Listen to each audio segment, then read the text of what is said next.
My name is Steve Layton, and I travel the world finding amazing and delicious coffee for you to drink at home. Some make coffee difficult to understand and complicated, but here it's my job to make it easy and fun and tell you what's in my mug. Hello everyone and welcome to In My Mug episode 426. Happy New Year! I know it's a little late, but the previous ones were recorded before the new year, as in recorded, so this is the first one of the new year. It's so good to be back in here. It's so good to be back at work. It's so good to be back enjoying amazing coffees. And this week's is a special one. We're starting the new year with a boom. It is Brazil Fazenda Cachoeira, Fazenda Cachoeira da Grama.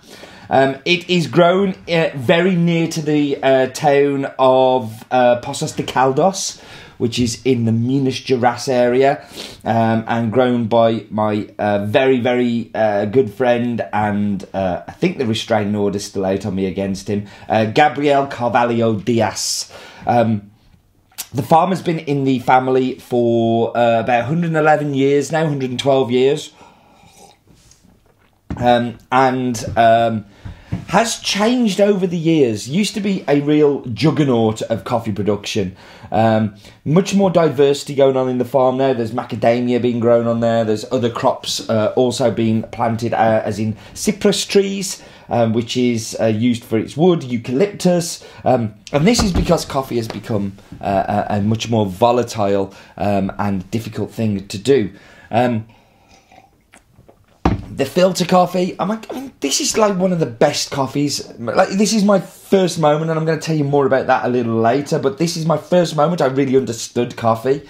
And it is just such a sweet, balanced, rounded, delicious milk chocolate, hazelnut. It's like a whole nut bar. I mean, it is just delicious. It really is. And I'm really looking forward to trying the espresso as well in a little while. But before we do that, we should go to this week's map bit.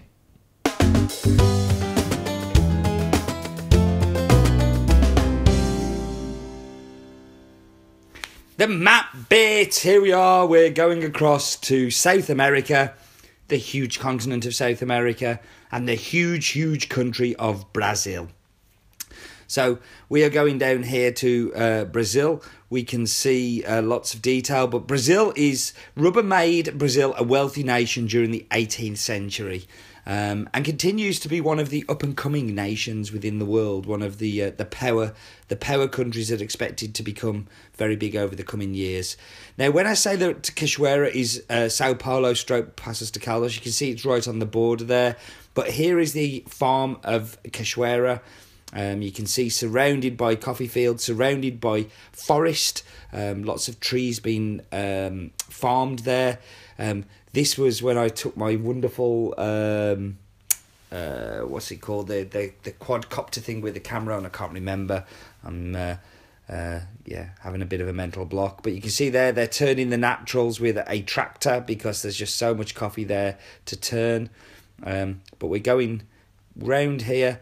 You can see, like, it's like a model farm. It really is. It's so well run, so well organised. The highest point of Brazil is Pico de Neblina at 2.2995 metres above sea level. Lowest point Atlantic Ocean.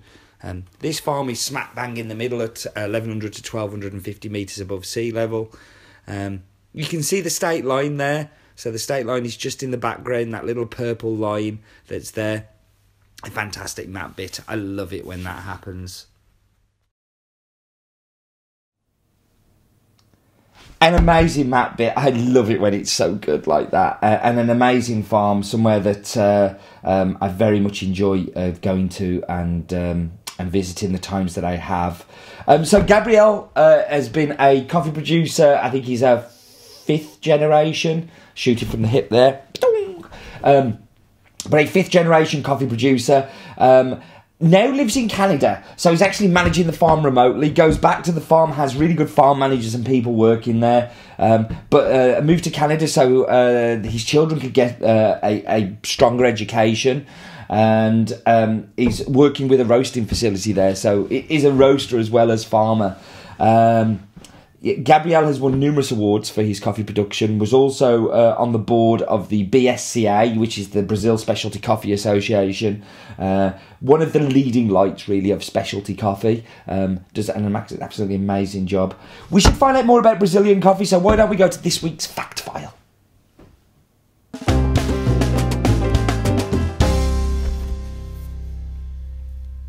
So here we are, the Fact File. The Fact File, we're going to be looking at Brazil. Brazil is just so huge. It's such a big country. You can't, unless you've been and travelled it, you don't realise quite how big it is. 8.5 million square kilometres of land.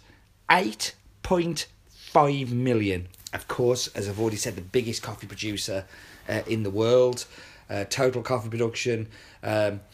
I can't even say that number. It's so many, but 2.7 million metric tons, sorry. Common varietals, Bourbon, Typica and Cachoeira, along with many others. Coffee grown very low and doesn't go so high. It really does max out at around about 1,200 metres. We have 10 farms that we work with in Brazil.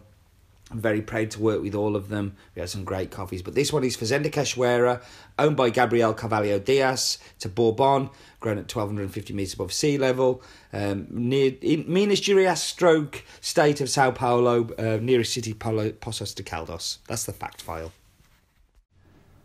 Okay, so we're back. I'm going to dive straight into the espresso before it gets any colder.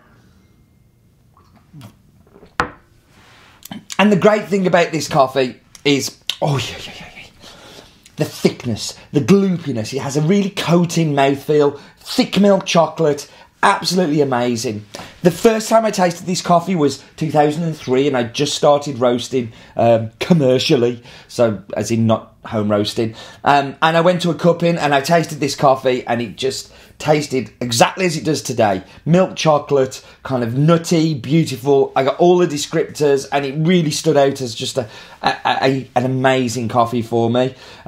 A lot of that is because of the varietal. So the varietal is Bourbon. We know that Bourbon tends to be kind of sweet, have a little bit more body. It's a yellow Bourbon, so that's the colour of the fruit is yellow, and which again tends to be a little bit more sweeter and a little bit more mouthfeel. But it's also a pulp natural, very typical for this area, for this region. You know, a pulp natural is where you remove the cherry but leave lots of the mucilage on, kind of like the honeying process, but more old school. And this just leads it to be this fantastic, delicious coffee. You know, we have the natural. We also have the decaf of this. So we managed to get some of it off to the decaf plant. Fresh crop, brand same as this crop that you're drinking here. So if you want to try a coffee side by side of what a decafing does to it, it's a perfect example of that. And it's a perfect example of a delicious Brazilian coffee. Really is one of my favourites. Let's ruin the new year by getting Roland to give us his daft fact of the week.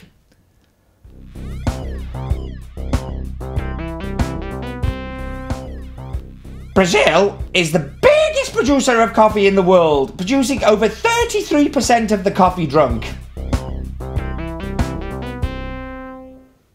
He ain't wrong. They are the biggest producer, and it's followed up second by Vietnam, who produce mainly Robusta. There's a lot of Robusta produced in Brazil as well, but they're definitely the leading Arabica producer of great coffee. And when you have so much coffee in a country, there has to be lots of delicious coffee there. Right, thank you very much for joining me. I'm looking forward to seeing you over this coming year. We have some very exciting coffees to come, so please keep tuned in. And do remember, even in 2017, life is too short for bad coffee.